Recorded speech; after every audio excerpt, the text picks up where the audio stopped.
자, 오늘부터는 솔로몬 사후에 분열된 남왕국 그리고 북왕국의 역사를 살펴보려고 해요. 우리가 왜 분열 왕국의 이 역사적 흐름을 잘 파악해야 하느냐라고 묻는다면 바로 이 시대부터 구약 성경의 후반부를 구성하는 많은 선지자들이 등장하고 또 활동하기 때문입니다. 성경의 이 선지서들은 상당한 분량을 차지하고 있죠. 많은 분들이 선지서들이 좀 어렵고 그 맥락이 잘 이해가 가지 않아서 즐겨 읽지 않는 경향도 있긴 한데요. 우리가 이 역사적인 흐름을 잘 알고 있으면 이 선지서가 언제 활동했지, 어떤 왕 때 무슨 사건에 대해서 꾸짖고 또 하나님의 말씀을 전했었지, 이런 내용들을 연결을 지을 수 있기 때문에 보다 우리가 성경 전체를 잘 읽고 파악하는 데 큰 도움이 됩니다. 특히 성경의 예언을 보면요, 당시 역사적인 맥락 그리고 정말 먼 미래의 맥락까지 총망라하고 있어요. 우리가 이것을 균형 있게 다루고 또 공부하려면 선지자들이 활동하던 시대, 그 무대 배경을 이해하는 것은 당연한 공부라고 할 수 있겠습니다. 자, 먼저 첫 번째로 왕국의 분열입니다. 왕국의 분열. 여러분들, 이제 제가 나눠드렸던 표를 모두 지참하고 계시죠? 우리가 이스라엘이 분단된 이후에 각각 왕조 흐름에 대해서 간략히 살펴보겠습니다. 이따가도 살펴보겠지만 솔로몬 치세 이래 많은 풍요를 이스라엘이 누리긴 했지만 성전 공사 그리고 궁전 공사 등 이 공공사업을 크게 벌렸기 때문에 백성들이 굉장히 많은 노역에 시달렸습니다. 이는 백성들로 하여금 굉장히 많은 피로감을 주었어요. 솔로몬 사후에 왕위에 오른 르호보암이 있습니다. 솔로몬의 아들인데요. 이 백성들이 르호보암을 찾아와서 노역을 좀 줄여달라라는 상소를 하게 되었어요. 하지만 르호보암은 어리석게도 이 상소를 듣지 않았습니다. 하나님이 선지자 아이야를 통해서 예언하신 여로보암이 반란을 일으키게 됩니다. 그렇게 다윗 치세 초기처럼 나라는 다시 유다 지파, 정확히는 유다 지파와 베냐민 지파고요. 그다음 나머지 지파의 연합으로 갈라서게 되죠. 이 다윗 가문을 따랐던 유다 지파 진영을 우리가 남왕국 혹은 유다 왕국이라고 부르고요. 나머지 지파 진영을 북왕국, 이스라엘 왕국이라고 부릅니다. 여러분들이 그렇게 이제 용어를 인지하시면 되겠어요. 자, 지금 화면에 보이는 이제 도표들이 있습니다. 제가 드린 표와 똑같은데요. 솔로몬 사후에 왕국이 분단된 이후 남왕국과 북왕국 왕조의 계보를 정리한 것입니다. 자, 여러분, 세로로는 이제 왕조의 각각 왕국의 왕조 흐름을 나타내는 것이고요. 가로로는 서로 비슷한 시대 사람들끼리 매칭이 되어 있습니다. 표를 보실 때는 그것을 참고해 주시기를 바라겠어요. 우선 우리가 분열 왕조를 구분할 때는 유다 왕국보다는 이 이스라엘 왕국, 오른쪽에 빨갛게 표시되어 있죠. 이스라엘 왕국을 기준으로 삼는 편이에요. 왜냐하면 유다 왕국은 이 다윗 왕조를 계승했기 때문에 족보가 완전히 바뀌는 일은 없었습니다. 계속 다윗 가문이 왕위를 계승해서 이 왕조가 이어져요. 반면 이스라엘 왕국은 반란 등 여러 사유로 족보가 계속 바뀌기 때문에 우리가 새로운 왕조를 기점으로 구분하기가 훨씬 더 편합니다. 그래서 이스라엘 왕국을 기점으로 우리가 왕조를 구분해서 시대를 같이 살펴볼 거예요. 우선 이스라엘의 첫 왕조를 보시면 여로보암 왕조로 출발합니다. 하지만 그의 아들 나답에서 바로 막을 내리게 돼요. 나답에게 반역해서 왕권을 차지한 사람이 바로 바아사고요. 바아사부터 우리가 또 바아사 왕조라고 부를 수 있습니다. 하지만 바아사 왕조도 마찬가지로 그의 아들인 엘라, 즉 2대 만에 그 왕조가 끊기게 되죠. 그 이유는 병거의 절반을 지휘했던 장수인 바로 시므리라는 장군이 반역을 일으켰기 때문입니다. 하지만 이 시므리도 7일 천하였어요. 백성들은 시므리가 왕을 죽였다는 소식을 들었을 때 시므리를 지지해주지 않았습니다. 오히려 오므리라는 다른 장수를 옹립했고요. 정권 확보에 실패한 시므리는 왕궁에 불을 지르고 스스로 목숨을 끊었어요. 자, 오므리는요, 잔존 세력을 정리하고 강력한 왕권을 확립하는데 우리가 이때부터 오므리 왕조라고 부르게 됩니다. 이때부터 북왕국의 수도가 이제 사마리아라는 지역으로 완전히 자리를 잡게 돼요. 예수님이 활동하던 시대에 이제 사마리아 사람들이 많이 차별을 받았다는 것을 여러분도 아실 텐데요. 그 사마리아가 바로 이 오므리 왕 때부터 이 북왕국의 중심지가 된 거예요. 자, 많은 선지자들에게 통렬한 질타를 받았던 오므리 왕조 이렇게 시작이 되고요. 여기까지 진행됐을 때 이제 유다 왕국, 남왕국을 보면요, 르호보암, 아비야 그리고 아사까지 이어집니다. 르호보암은 여로보암보다 일찍 죽었고요. 여로보암은 아비야와 치른 전투에서 아주 큰 손실을 입고서 다시는 세력을 전과 같이 회복하지 못했다고 성경에 쓰여 있습니다. 자, 아비야, 아사 이 두 왕들은 모두 하나님의 뜻을 쫓으려는 선한 왕이었으며 여로보암 그리고 바하사 왕조는 둘 다 선지자들에게 큰 질책을 받았던 만큼 여러분들이 이미 초기 분열 왕조부터 안정적인 유다 왕국 그리고 계속해서 반란이 일어나는 이스라엘 왕국의 계보를 확인하실 수가 있습니다. 이런 부분들은 두 왕국이 갖고 있는 영적인 맥락과도 어느 정도 일치한다라고 볼 수 있을 것 같아요. 자, 이후 이제 북왕국은 오므리의 아들인 아합이 통치하게 됩니다. 아합은 아주 악명이 높은 왕이죠.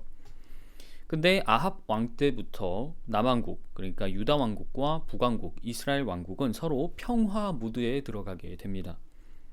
선대에서는 이제 서로 못 잡아먹어서 안달인 앙숙 관계였잖아요. 근데 아사의 뒤를 이은 여호사밧 그리고 아합이 서로 손을 잡게 된 거예요. 근데 여기서 문제가 생깁니다. 바로 아합의 딸인 아달랴 그리고 여호사밧의 아들인 여호람이 서로 결혼을 하면서 친인척 관계를 맺게 됐다는 거예요. 이 여호람 그리고 아달랴 사이에서 태어난 이 아하시아가 있습니다. 이 아하시아는 외삼촌이라고 할 수 있죠. 북왕국의 왕 여호람, 아합 다음에 여호람이 왕권을 승계받았는데 문병을 갖다가 반역을 일으켰던 예후의 손에 같이 죽게 됩니다. 아달랴는 이 사실을 알고서 이제 왕과 일족을 몰살시킨 후 본인이 직접 왕이 올라서 통치를 하게 돼요. 유다 왕국에서는 바로 이 시기가 가장 혼란스러웠던 시기라고 할 수 있을 것 같습니다. 이 어지러운 정세는요, 아달랴의 학살 중에 극적으로 살아남은 요아스가 있었는데 요아스가 다시 왕위에 오르면서 정리가 돼요. 북왕국은 하나님의 예언대로 예후가 반란을 일으켜서 예후 왕조가 새롭게 성립이 됩니다. 하지만 이 예후 왕조도 온전한 성별과 개혁을 단행하지 못하면서 이 여로보암 2세를 기점으로 세력이 꺾여요. 결국 그의 아들인 스가랴는 재위 6개월 만에 반란으로 살해당합니다. 이후 북왕국은 또다시 반란과 혼란에 휩싸이게 되는데요. 므나헴이 프가히야에게 왕위를 물려주면서 이제 왕조가 좀 다시 이어지는가 싶더니 결국 또 다른 반란이 거듭되면서 이 호세아를 끝으로 이스라엘 왕국은 아시리아 제국에 멸망당합니다. 이 시점은 아하스 왕 시절인데 아하스 왕은 히스기야 왕의 아버지죠. 즉 아하스와 히스기야는 동족이 같은 민족이 하나님의 명령에 불순종해서 멸망하는 그 모습을 두 눈으로 똑똑히 보았던 왕들이라고 할 수 있겠습니다. 자, 이렇게 이스라엘 왕국은 이제 역사에서 사라지게 되고요. 반면 이제 히스기야의 뒤를 이어 왕위에 오른 므낫세는 아시리아를 따르면서 우상 숭배를 자행하기 시작했어요. 이때부터 유다는 급속히 몰락하기 시작하는데요. 이 사이에 그러니까 아시리아가 이스라엘 왕국을 멸망시킨 다음에 세계의 흐름은 다시 한번 빠르게 바뀝니다. 이 패권이 바빌론 제국에 넘어가요. 그 사이 남왕국에서는 요시아가 이제 왕위에 올랐죠. 요시아는 어떤 왕보다도 하나님을 사랑하고 진심을 다하며 그분의 길과 뜻을 쫓은 굉장히 선한 왕이라고 기록이 되어 있어요. 하지만 그는 이집트와 벌인 전투 중에 전사했고요. 이후에 여호야긴이 바빌론 제국의 포로로 끌려가게 됩니다. 자, 여호야긴이 제국의 포로로 끌려간 다음에 이 바벨론 제국의 왕이었던 느부갓네살은 그의 삼촌인 시드키야를 왕위에 앉혔지만 이 시드키야가 반란을 일으켰고요. 결국에는 느부갓네살이 예루살렘을 정복하고 완전히 황폐화시키는 사건이 벌어지게 됩니다. 자, 그렇게 남왕국도요, 북왕국이 멸망한 지 한 100년 조금 더 넘은 시점에 역사의 뒤안길로 사라지고 만 것이죠. 우리가 여기서 주목해서 살펴볼 부분은 각 왕조 시대를 활동한 선지자들입니다. 여러분들이 이 역사적 맥락과 함께 이 선지자가 이때 활동한 사람이었지 라는 것도 머릿속에 파악을 하고 계셔야 돼요. 그래서 제가 옆에 표로도 함께 준비를 했는데요. 구약 성경의 선지자들, 특히 선지서를 봤을 때 우리가 시대로 구분하면 포로 이전 시대가 있고요. 그 다음에 포로 시대가 있고 포로 기환 시대로 나눌 수가 있습니다. 우리가 오늘 살펴본 이 분열 왕국의 역사는 포로 이전 시대 그리고 포로 시대에 걸쳐 있는 상황이기 때문에 우리가 이 기간에 해당되는 선지자들을 한번 시대와 매칭해 보겠습니다. 자, 여러분들 회색으로 주요 선지자가 표시되어 있죠. 일단 여로보암 왕조 때를 보시면 아히야 그리고 하나니라는 선지자가 주로 활동을 했고요. 그 다음에 이 바하사 왕조 때는 예후, 그 다음에 아합 시대부터 예후 시대까지 엘리야, 미가야, 엘리사 이런 선지자들이 활동을 했어요. 그 다음에 여로보암 2세와 북왕국 멸망 때까지 보면 요나, 아모스, 호세야, 요엘 이런 선지자들이 활동을 했습니다. 남왕국으로 봤을 때는 아하스와 히스기야 시절에 이사야, 미가, 나훔 이런 선지자들이 활동을 한 것이고요. 남왕국 멸망 시절 지금 보시면 남왕국 멸망 시절에 보시면 스바냐, 하박국 그리고 예레미야 이런 선지자들이 활동을 했습니다.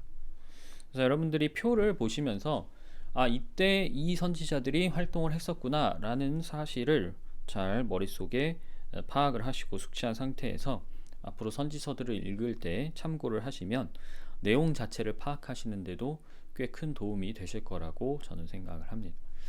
자, 그래서 이 표는 잘 갖고 계시고요. 앞으로도 잘 활용을 하셨으면 좋겠습니다.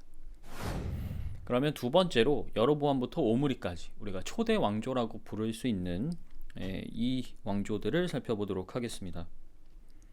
솔로몬이 완전히 배교의 길로 접어들었을 때 하나님은 아히야 선지자를 통해서 솔로몬의 신복이었던 여로보암을 통해서 나라를 둘러 찢겠다고 말씀을 하십니다. 이 아히야 선지자는 자기가 입던 새 옷을 12조각으로 찢었어요. 그리고 여로보암에게 10조각을 가져가라고 주었습니다. 바로 이것이 10지파를 그에게 주겠다는 하나님의 뜻이었던 것이죠. 그리고 솔로몬의 후계에게는 2지파만 주겠다고 하십니다. 여기서 2지파가 바로 이제 다윗 왕조가 다스릴 유다 지파 그리고 베냐민 지파였어요. 솔로몬의 귀에 이 소식이 안 들어갈 수가 없겠죠. 솔로몬은 여로보암을 죽이려고 했습니다. 그래서 여로보암은 솔로몬이 죽을 때까지 이집트로 피신해 있었어요. 자, 우리가 먼저 르호보암 그리고 여로보암의 이야기를 살펴보도록 할까요? 솔로몬이 죽었을 때 그의 아들인 르호보암이 왕좌에 올랐는데 백성들은 솔로몬 당시 노역이 너무 많았다며 노역을 줄여달라는 상소를 올립니다. 이 르호보암은 부왕, 그러니까 솔로몬을 섬겼던 원로들에게 먼저 조언을 구했는데 원로들은 왕으로서 백성의 종이 되어 백성을 섬기라는 좋은 조언을 했어요. 하지만 그는 원로들의 조언이 탐탁지 않았던 것 같습니다. 젊은 신하들에게 찾아가서 또 한 번 조언을 구해요. 그런데 이 젊은 신하들은 왕의 권위로 백성을 짓누르라는 아주 어리석은 조언을 합니다. 내 새끼손가락 하나가 내 아버지의 허리보다 굵다, 이런 표현을 쓰면서 잘못된 조언을 했던 것이죠. 결국 백성들의 마음이 돌아섭니다. 우리는 여기서 무엇을 알 수 있냐면 하나님께서 세우신 왕은 백성을 섬기는 사람으로서 존재해야 된다는 것이에요. 이것은 사실 성경에 있는 모든 권위의 기본적인 원리입니다. 심지어 예수님께서도 우리를 섬기기 위해서 우리의 머리시지만 가장 낮은 자가 되셨었죠. 하나님은 항상 권위를 주실 때 섬김도 함께 요구하고 계시다는 사실을 우리는 잊지 말아야 됩니다. 자, 르호보암이 조세를 거두려고 사람을 보냈지만 백성들이 이제 그 조세를 거두려는 사람을 돌로 쳐서 죽이는 사건까지 벌어져요. 결국 이 일을 계기로 열지파는 여로보암을 이제 왕으로 추대했고요. 이스라엘은 결국 유다 왕국 그리고 이스라엘 왕국 남과 북으로 갈라지게 된 것입니다. 근데 여로보암도 잘 다스렸으면 모르겠는데 문제를 일으켜요. 하나님이 주신 왕권을 자기가 사취하려고 자기의 것으로 만들려고 했습니다. 그러니까 그도 나라와 백성을 섬기려는 참된 왕이라기보다는 내 것이다, 내 것으로 만들겠다 라는 그런 욕망이 있었던 거예요. 그래서 백성들이 자꾸 이 남왕국에 있는 예루살렘에 가서, 예루살렘에 성전이 있었잖아요. 그 성전에 가서 제사를 드리러 가는 것에 굉장히 불만이 많았어요. 그리고 불안해했죠. 민심이 그쪽으로 다시 돌아갈까봐. 그래서 금송아지를 2개 만들고 각각 베델 그리고 단에 두었어요. 즉 그는 성전이 아니라 우상숭배를 종용했던 겁니다. 그는 신전, 그러니까 그 당시에는 이제 산에다 만든 산당 같은 것들을 적극 권장했고요. 천한 사람들, 한마디로 레위인이 아닌 천한 사람들을 제사장에 임명했습니다. 결국 아히야 선지자가 이제 여로보암에게 왕이 될 거라고 예언했었잖아요. 아히야 선지자가 다시 와서 여로보암에게 그의 왕조는 멸문당할 것이라고 엄중히 예언했고요. 여로보암의 뒤를 이어서 왕좌에 올랐던 그의 아들 나답도 이 예언대로 바하사의 반란 때문에 폐위당한 다음 여로보암 집안의 모든 사람들이 죽게 되는 사건이 벌어집니다. 자, 이렇게 여로보암 왕조는 단 2대 만에 막을 내리게 되고요. 그 다음 아비야 그리고 아사 유다 왕들을 살펴보도록 하죠. 자, 이렇게 여로보암 왕조가 진행되고 있는 사이에 유다 왕국은 르호보암의 뒤를 이어서 아비야, 아사 이 2 왕이 차례로 왕좌에 올랐습니다. 아비야, 아사는 모두 북왕국의 여로보암 통치 때 왕위에 올랐는데요. 아비야 같은 경우에는 주님을 온전히 따르지는 않았다는 평을 받고 있지만 그래도 하나님은 아비야의 손으로 여로보암을 크게 치셨고요. 여로보암은 이때 타격을 크게 입어서 전과 같이 세력을 회복하지 못했다고 성경은 얘기하고 있습니다. 그러나 아비야는 3년 만에 죽고 맙니다. 아비야의 뒤를 이어서 왕위에 오른 아사는 선왕의 어머니, 우리 표현으로 하자면 대왕 대비가 맞습니다. 근데 이제 성경에는 태후라고 되어 있죠. 이 대왕 대비가 우상을 만들었다는 이유로 그녀를 대왕 대비의 자리에서 폐위했습니다. 이런 모습들을 보면 성경의 기록대로 그는 주님을 굉장히 열심히 정말 마음을 다해서 사랑하고 따랐던 그런 왕이라고 할 수 있어요. 그래서 하나님은 그에게 평화를 주셨습니다. 무려 41년 동안 평화롭게 다스렸어요.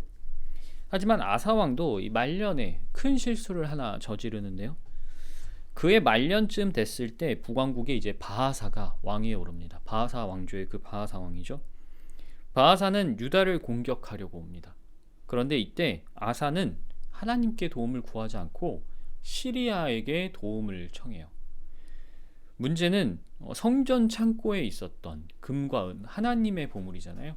이 하나님의 보물을 넘겨주면서까지 시리아에게 구원을 요청했던 거예요. 이 일로 하나니 선지자가 와서 아사왕을 꾸짖었습니다. 그런데 오히려 아사왕은 회개한 것이 아니고 자기가 기분이 나쁘다는 이유로 하나니 선지자를 감옥에 가두고 백성들을 굉장히 탄압하는 실책을 범해요. 결국 하나님은 이 일 때문에 아사왕에게 발에 병을 주셨습니다. 그러나 아사왕은 정말 잘 다스렸던 전반기와 다르게 끝까지 회개하지 않고 자기 발을 고쳐줄 수 있는 의사만 찾았다고 해요.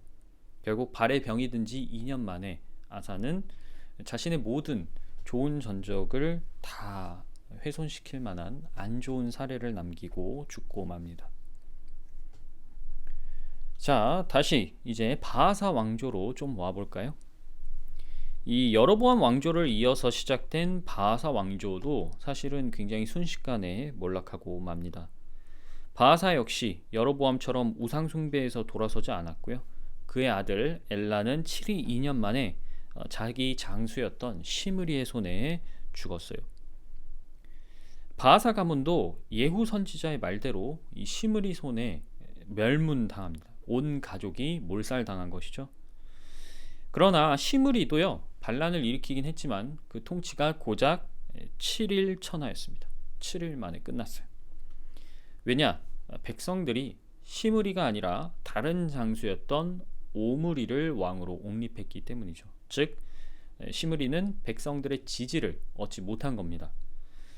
오므리는 시므리를 포위했고요. 시므리는 왕궁에 불을 지른 다음에 그 안에 뛰어들어서 스스로 목숨을 끊었어요.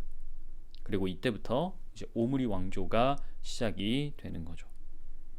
오므리는 매우 악한 왕으로 성경의 평가를 받고 있습니다. 하지만 그의 악명과 달리 그의 치세 아래서 북왕국은 굉장히 부강해지는데요. 일단 오므리는 정적이었던 디브니를 제거하고 왕권을 확립했습니다. 그리고 사마리아에 성을 건축해서 이곳을 도읍, 즉 수도로 삼았죠. 하지만 그가 둔 최악의 수가 있어요. 뭐냐면 티레, 성경에선 두로라고 되어 있죠. 티레와 동맹을 맺고자 아들인 아합을 이세벨이라는 여자와 결혼을 시킨 겁니다. 여러분도 아시다시피 이세벨은 이 성경에서 희대의 악녀라는 이미지 또 타이틀을 갖고 있어요. 그래서 우리가 살펴볼 이 이스라엘의 왕조 역사 속에서 최악의 왕비라고 평가할 수 있는 인물입니다. 바로 그런 인물이 이 오므리 때문에 시작됐다라는 것을 우리가 알 수 있는 것이죠. 자, 우리가 오늘은 이 초대 왕조라고 할 수 있는 오므리 왕조의 시작 부분까지만 살펴보도록 하겠습니다. 여러분들 다시 한번 정리하자면 이스라엘 왕조, 그러니까 북왕국을 기준으로 왕조 구분을 하는 것이 더 편하다 그랬죠. 여로보암 왕조 2대 만에 끝을 내렸고 반란으로 바하사가 왕위에 올랐지만 바하사 왕조도 2대 만에 끝을 내렸고 결국에는 오므리 왕조가 새롭게 들어서게 됐다. 그 사이에 남왕국에서는 르호보암 그리고 아비야, 아사 이렇게 세 왕이 안정적으로 왕권을 계승받았다. 이렇게 이해를 하시면 될 것 같습니다. 우리가 다음 시간에는 이제 오므리 왕조의 흥망성쇠 그리고 이 오므리 왕조 특히 오므리의 아들이 아합이었고 아합의 시대에 유다 왕국과 이스라엘 왕국이 서로 화친을 맺었다 그랬잖아요. 이로 인해서 발생되는 여러 가지 혼란들 그리고 오므리 왕조의 뒤를 이어서 등장한 예후 왕조의 시작까지 살펴보도록 하겠습니다.